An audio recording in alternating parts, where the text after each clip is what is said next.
Hello all, ఈరోజు unexpected వీడియోతో మళ్ళీ వచ్చేసాం. ప్లేస్ చూస్తే అర్థమైపోయింది కదా, ఫిషెస్ తీసుకోవడానికి అట్లాంటిక్స్కి వచ్చేసాం. అసలు లోపలికి రాగానే చూడండి ఎన్ని ఫిషెస్ ఉన్నాయో. ఈ గోల్డ్ ఫిష్ అయితే హ్యాండ్ ఎక్కడ పెడితే అక్కడ మూవ్ అవుతుంది.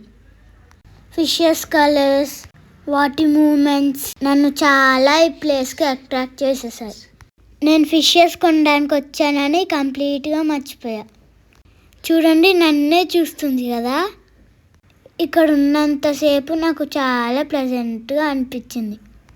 ఒక్కొక్క ఫిష్ ఒక్కొక్క కలర్లో ఉన్నాయి. ఇన్ని ఫిషెస్లో నేను సెలెక్ట్ చేసుకోవడం టఫ్ జాబ్ అయిపోయింది. So finally 3 pairs of fishes తీసుకున్నాం. ఇవి సాఫ్ట్ ఫిషెస్, మెయింటెనెన్స్లో ఈజీగా ఉంటుంది. నేను స్కూల్కి వెళ్ళిపోతా కాబట్టి రెగ్యులర్గా క్లీన్ చేసే అవసరమే ఉండదు. నేను తీసుకున్న ఫిషెస్ కంటే చూడండి ఎన్ని వెరైటీ ఫిషెస్ ఉన్నాయో. నేను తీసుకున్నది ఎల్లో, పర్పుల్ అండ్ పింక్. అన్న ప్యాకింగ్ చేస్తున్నాడు.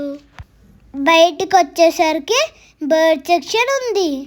ప్యారెట్, మకావ్, చిర్పీ బర్డ్స్, ఇలా చాలా వెరైటీస్ ఉన్నాయి. ఫిషెస్ని కొనే తర్వాత బర్డ్స్ను కూడా కొనేద్దాం అనిపించింది. కానీ వీటిని ఎలా మెయింటైన్ చేయాలో నాకు అస్సలు ఐడియా లేదు. మార్నింగే అందరం వెళ్ళిపోతాం కాబట్టి బర్డ్స్ని పెంచడం కొంచెం రిస్కీ అనిపించింది.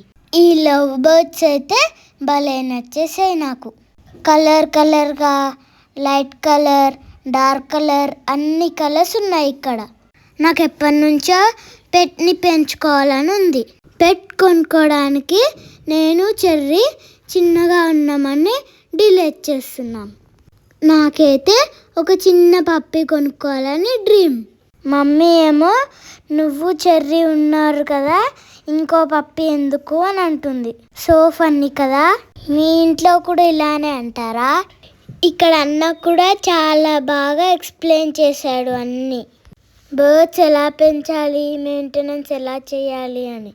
మేబీ కమింగ్ డేస్లో ప్లాన్ చేస్తా అనుకుంటా. ఇక్కడ వీడియోలో చూస్తుంటే ఏదో మిస్ అవుతున్నట్టు కనిపిస్తుంది కదా, అదే మా చెర్రీ మిస్ అయ్యింది. మమ్మీ నేను అన్ఎక్స్పెక్టెడ్గా బయటకు వచ్చాము. సో చెర్రీ ఇంట్లోనే ఉంది. నా ఫిషెస్ తీసుకొని హ్యాపీగా ఇంటికి వచ్చేసాను. మా వీడియోస్ అన్నీ జర చూడండి, అలాగే సబ్స్క్రైబ్ చేసుకోండి. Thank you for watching.